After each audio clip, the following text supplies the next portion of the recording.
I've transferred your father's inheritance to my account, starting over with someone who actually understands me. My name's Trevor. I'm 43.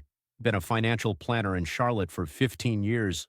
The text came while I was reviewing client portfolios at my desk, the same desk where I'd helped hundreds of people protect their money from exactly this kind of thing. I read it twice, then I looked at the bank screenshots she'd attached. The joint account showed zero, $8,300 gone just like that. My wife Brianna was supposed to be on a wellness retreat in Sedona, something about chakras and finding her authentic self.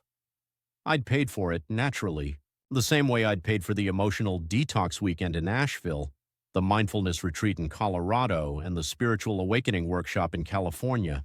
She'd been different since my dad passed 6 months ago. Colder, more demanding about money, always pushing to understand our finances better, wanting access to accounts, asking questions about the inheritance. I typed back, "Understood. Have fun." Then I set the phone down and went back to work. The thing about being a financial planner is you see patterns. You learn to spot the warning signs.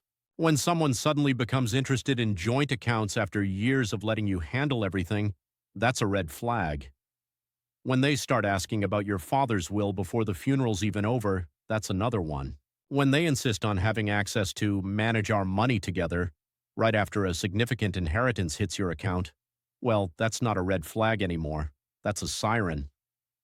My dad had been a mechanic, owned a small shop on the outskirts of town. He worked 16-hour days, saved every penny he could. He'd left me everything. Not much by some standards, but it meant the world to me. It was his life's work, his legacy, his way of making sure I was taken care of. Brianna had always resented how close my dad and I were. She'd roll her eyes when I'd spend Sundays at his shop, helping him with the books or just talking. She'd make snide comments about Daddy's boy when she thought I couldn't hear. After the funeral, she'd started her wellness journey, needed space to process grief, she said, needed to find herself, needed expensive retreats to heal her chakras. I'd suspected something was wrong when she'd kissed me goodbye at the airport. Too long, too intense, like she was saying goodbye for good. Now I knew why. Brianna and I had been married 8 years, met at a coffee shop downtown when I was 35 and convinced I'd stay single forever. She was beautiful, charming, said all the right things about wanting a stable life with a good man. The first few years were good. She worked at a boutique, made decent money, split expenses fairly. We bought a house together, talked about kids, planned vacations, normal married couple stuff. But something shifted after we hit year 5. She started complaining about being spiritually unfulfilled, began attending workshops about finding your higher purpose, started following influencers who preached about toxic relationships and limiting beliefs. My dad noticed it before I did. "She's pulling away from you, son," he'd said one Sunday while we were working on his books. "I see it in how she looks at you, like you're in her way." I defended her then, said she was just going through a phase, exploring herself, finding her path. Dad had just nodded and gone back to the ledger. He'd been right, though. The pulling away had been gradual. She'd stopped asking about my day, stopped caring about client stories or office drama, started spending more time on her phone, more nights out with friends I'd never met. The wellness retreats had started small, a weekend yoga workshop here, a meditation class there. But after my dad's diagnosis, they'd gotten bigger, more expensive, more frequent. "I need to process this energy," she'd say when I questioned the costs. "Your father's illness is affecting my spiritual balance." I'd paid for them because I loved her, because I thought grief affected people differently, because I wanted to be understanding. The warning signs had been there for months. She'd started asking about our finances more often, wanted to understand our investment accounts, our savings, our financial planning. Said she felt left out of important decisions. When my dad's will was read, she'd been right there beside me, squeezed my hand when the lawyer mentioned the amount, whispered about how we could really start fresh now with that kind of money. I'd thought she meant together.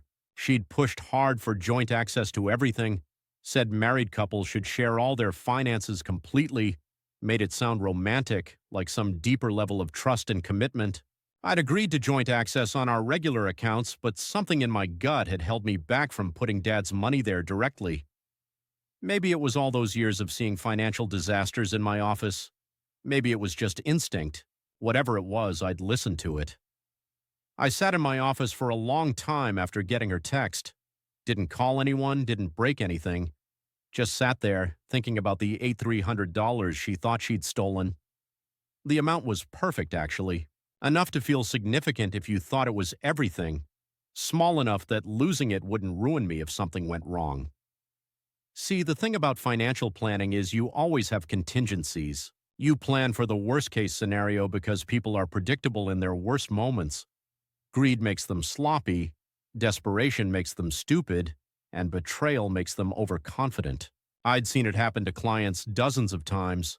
The wife who cleaned out accounts during divorce proceedings, the business partner who transferred funds right before disappearing, the adult child who drained their aging parents' savings. They all made the same mistake. They thought having access meant having control. I opened my laptop and checked the real accounts. The Wyoming LLC was untouched. Dad's money was exactly where I'd put it 6 months ago, earning steady returns in a diversified portfolio. The trust fund I'd established was secure. The investment accounts were protected. Brianna had taken the bait money, the small amount I deliberately left accessible in our joint account after she'd pushed so hard for financial transparency. The amount that would make her feel victorious while protecting what actually mattered. My phone buzzed. Another text from her. I know you're upset, but this is for the best. We both know our marriage has been over for months. At least now we can both move forward honestly. Honest. That was rich. I'd been honest with her about everything except the one thing that mattered most, the one thing my gut had told me to protect. I thought about my dad, about all those Sundays in his shop. He taught me more than just how to balance books. He taught me how to read people, how to see what they really wanted, how to protect what mattered. Trust, but verify, he used to say. And if you can't verify, don't trust. I'd verified Brianna's character over the past few months, watched her push boundaries, test limits, probe for weaknesses. She'd failed every test without realizing she was being tested. Now she thought she'd won, thought she'd outsmarted me, taken what was mine, secured her future with whoever this someone who actually understands her was. She had no idea what was coming. I picked up my phone and typed a simple response. I hope the money makes you happy. Then I opened a new document on my computer and started making a list. Not a revenge list, a recovery list. Steps to take, people to call, procedures to follow. Brianna had made her choice. Now I'd make mine. 3 days passed before Brianna called. I was at my desk working through a client's retirement portfolio when my phone rang. Her number. I let it go to voicemail. Trevor, we need to talk. I know you're angry, but you're being childish by ignoring me. Call me back. I didn't call back. Went home, made dinner, watched the news, went to bed. Normal routine. She called again the next morning. Seriously, Trevor, this silent treatment is ridiculous. I took the money because it's what's best for both of us. You'll understand eventually. Still, I didn't call back.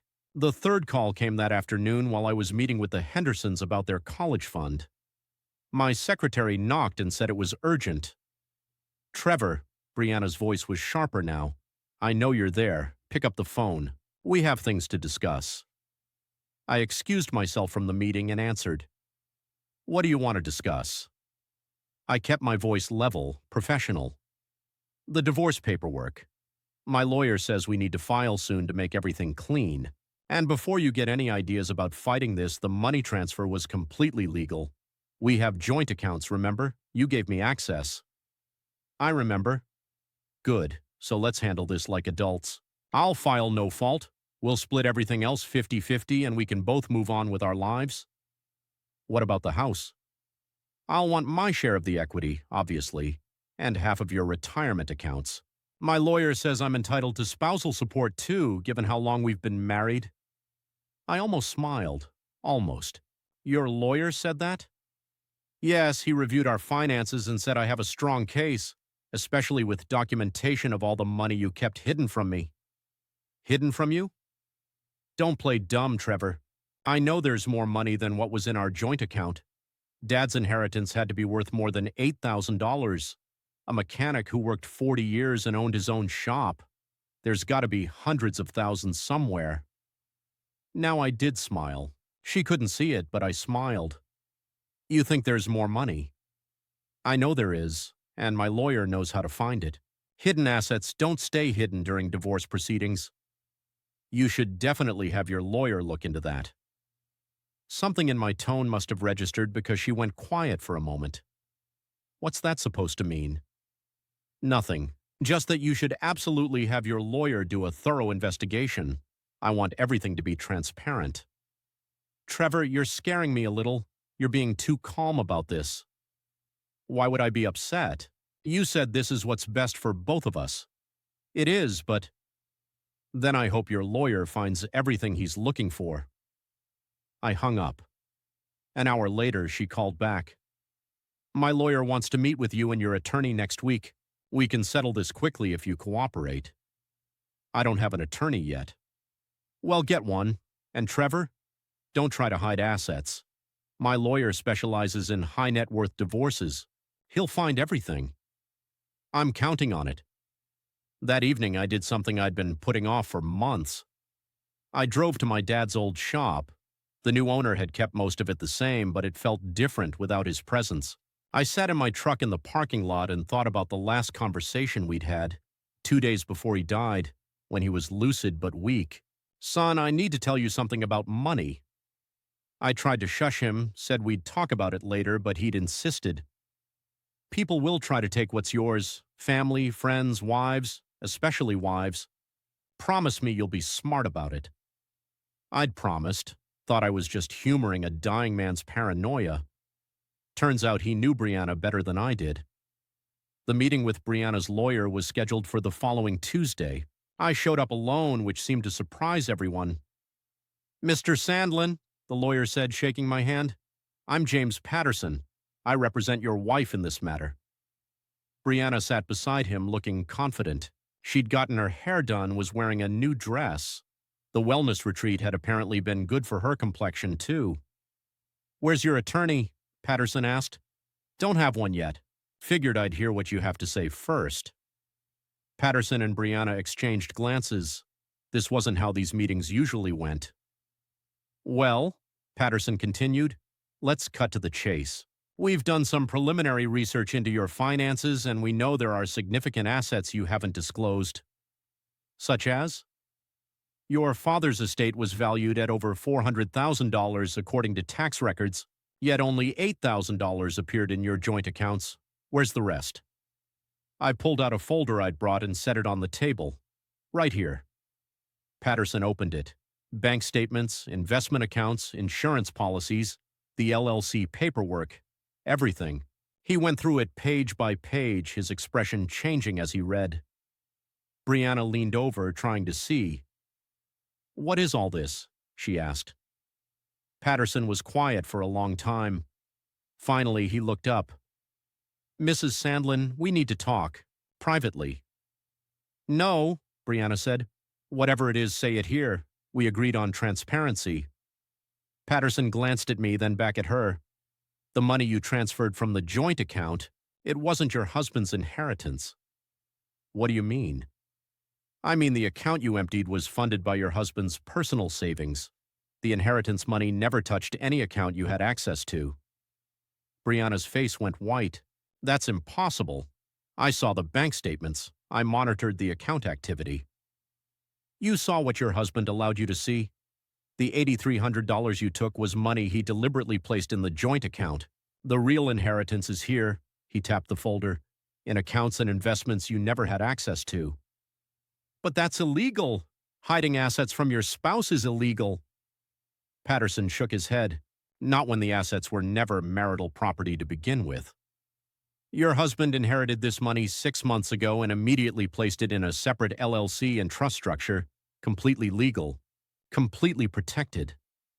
I watched Brianna process this information, saw the moment it hit her. You set me up, she whispered. No, I said.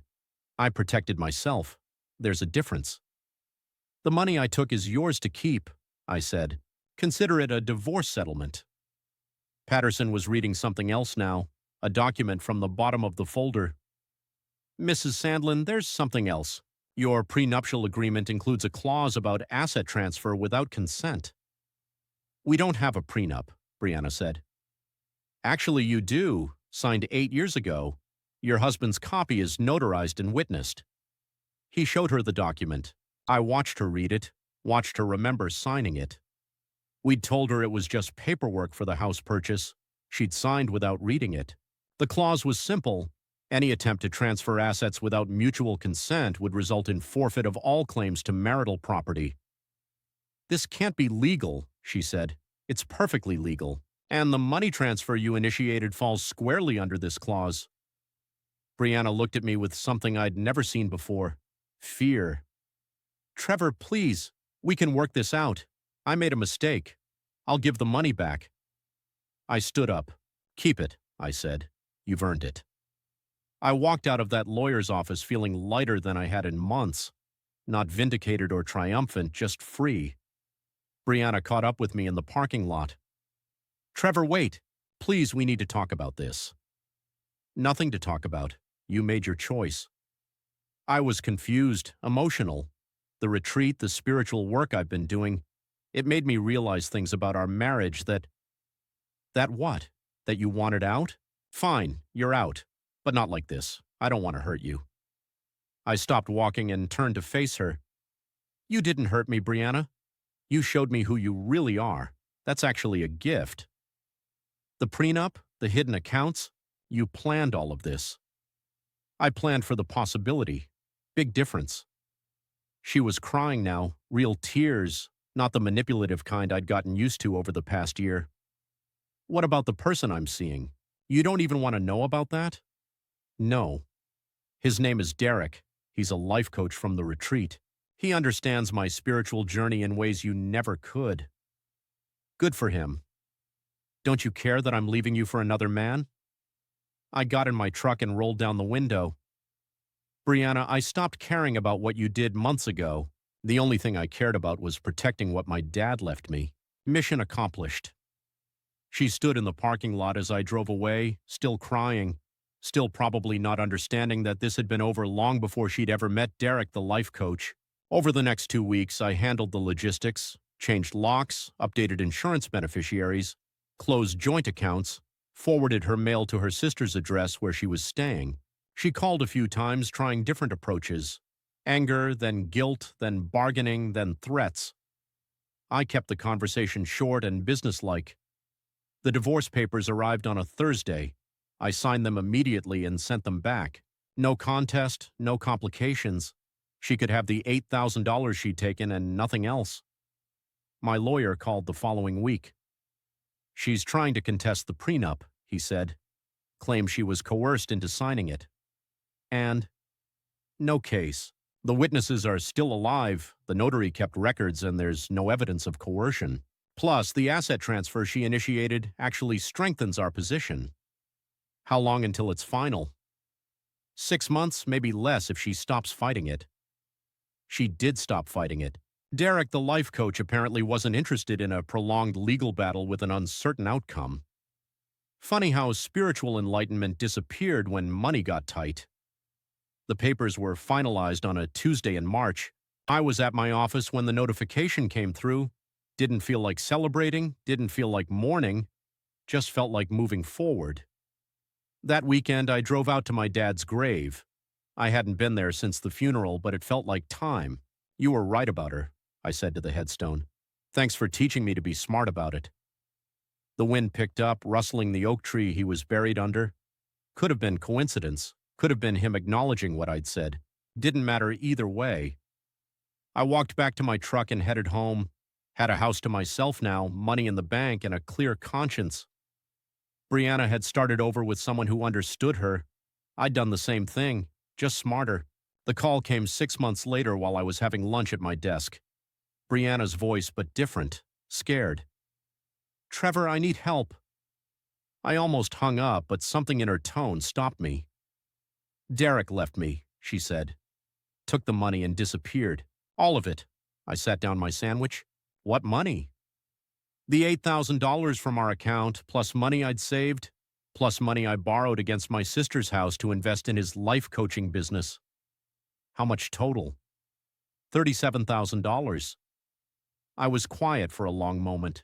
Brianna, why are you calling me? Because I don't know what else to do. My sister won't speak to me. Derek won't answer his phone. His business was fake, Trevor. The whole thing was a scam. And you want what from me? I know I don't deserve it, but could you loan me enough to pay my sister back? I'll lose everything if I can't make her mortgage payments.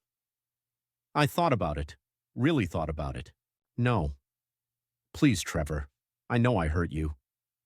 You didn't just hurt me, Brianna. You tried to steal from me. You planned to leave me with nothing while you ran off with another man. The only reason you're calling now is because your plan backfired. I was confused, lost. I made terrible mistakes. Yes, you did. And now you get to live with the consequences. So that's it? You're just going to let me lose everything?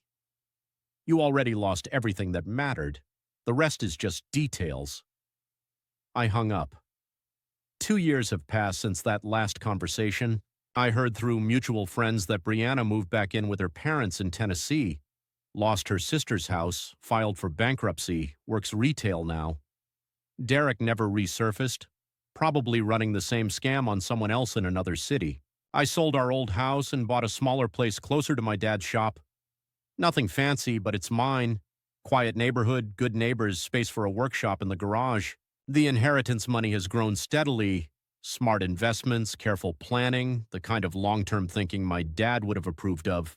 I've been able to help a few clients avoid their own financial disasters, share some hard-earned wisdom about protecting assets and reading warning signs.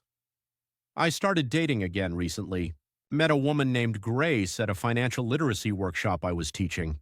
She's a teacher, divorced, has 2 kids. We take things slow, keep our finances separate, and she actually laughs when I talk about trust but verify banking strategies. She knows about Brianna, knows about the inheritance situation, says she's impressed by how I handled it, but I don't see it that way. I just did what my dad taught me to do, protected what mattered and let the rest sort itself out. Sometimes I wonder if I could have saved my marriage by handling things differently, been more trusting, more open, more willing to take risks with my heart and my money. But then I remember that text message, the casual cruelty of it, the months of planning that must have gone into her betrayal, and I know the truth. Some people are worth the risk, and some people aren't. The trick is learning to tell the difference before it costs you everything. Learning that lesson was worth every penny of my father's inheritance.